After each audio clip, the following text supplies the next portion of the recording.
We saw plenty shake at the hands of Tsola and Zuri this season of The Smart Money Woman. Because tell me why these two very grown-up people were moving like high school kids, experiencing love wanting tea for the first time, and stressing us week after week. I caught myself punching the air multiple times because of these two, and it turns out I'm not alone. But more on them later in this video. Someone who did the exact opposite of stressing us out, Lara. I've always enjoyed Toni Tones as young Eniola Salami in the King of Boys franchise. But let's be honest, that character is iconic because of her older counterpart, played by Shola Shobowale. Lara, on the other hand, is entirely Toni Tones' playground, and she owns it. From her stoic, no-nonsense focus to her nothing comes between me and my money attitude, Lara is a joy to watch at all times. Look, Lara, I am ready to spoil you silly. I don't need you to spoil me silly. What I need is for you to let us work together so I can put money in both our pockets. Even as this season puts her through some heavy emotional moments, like the loss of her mom and job, Lara remains captivating. Tones nails every nuance of this character's personality. And if there's one thing I appreciate about this season, generally, it's the character growth. Take Zuri, for instance. We've come a long way from the Zuri who owed base everywhere but couldn't resist the next shiny luxury item. Now, faced with a tempting deal, she actually makes an attempt to fight off temptation. Fine, she still buys the bag in this scene at a steal, but at least she puts up a fight and could comfortably afford it now. That's growth in my book. So, 10 points to Zuri. The other ladies too aren't left out. They too experience different levels of growth.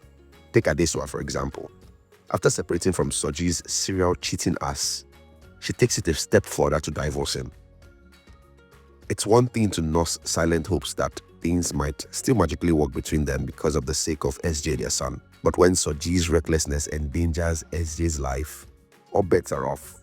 Adesuwa finds herself in Mama Bear mode. But on a lighter note, Adesuwa's shock at divorce proceedings cost is funny because she's a lawyer. I mean, a lawyer being surprised by how much lawyers charge. If she's stunned, what hope do we mere mortals have? Then there's Tami.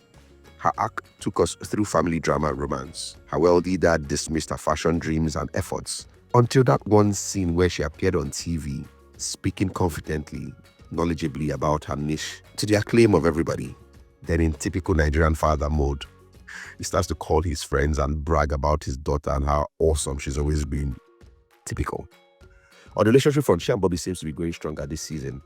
Bobby gets unexpected depth in writing that saw his character actually resonate with me.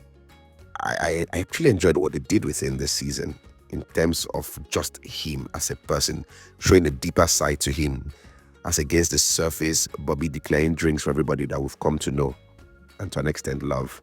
But for him and Tami, well, let's just say that they have some hurdles to climb if they are going to end up becoming the next Tsola and Zuri.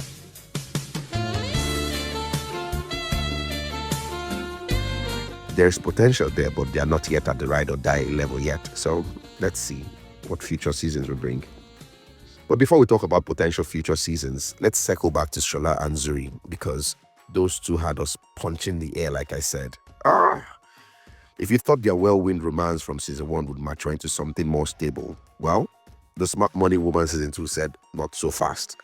A big chunk of their relationship stress this season stemmed from miscommunication, misplaced priorities, and the added interference of family dynamics.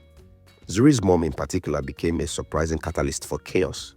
Desperate to see her daughter married, she allowed her hopes to cloud her judgment, falling prey to the endless manipulations of the shady Prophetess Golden, which made for some teachable money lesson moments.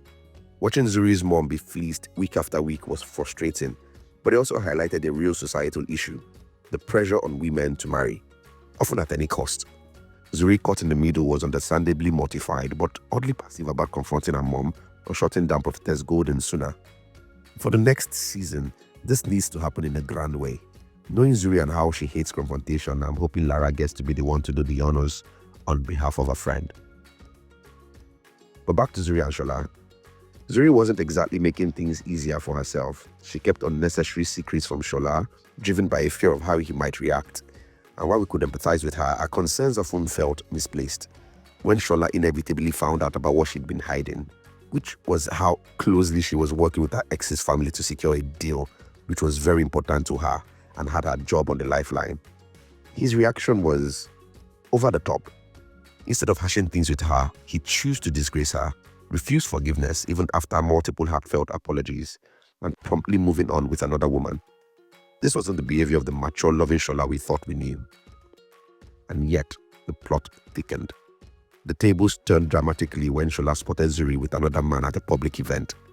And then, suddenly, jealousy and a change of heart came flooding through him, and he became desperate to win her back. And in a twist that left many of us scratching our heads, Zuri accepted his apology far too easily, setting aside her own hurt and disappointment after a shallow conversation. The roller coaster romance culminated in a long anticipated moment, Tsola proposing to Zuri and she accepting.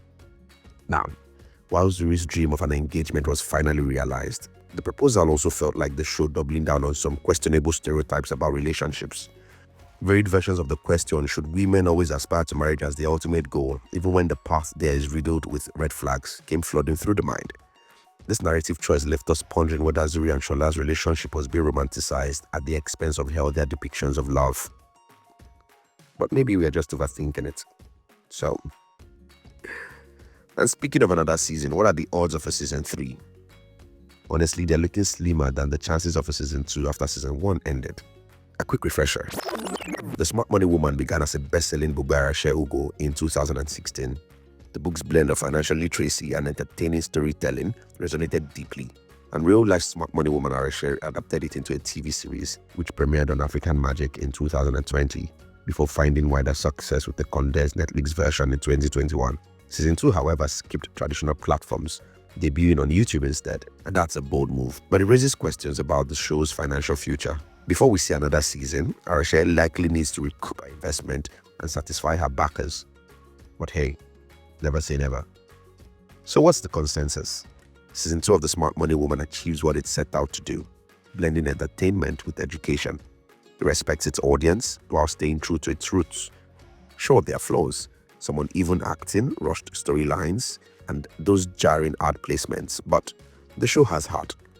Like its characters, it's not perfect, but it's growing, learning, and paving the way for more authentic African stories. Would I recommend it?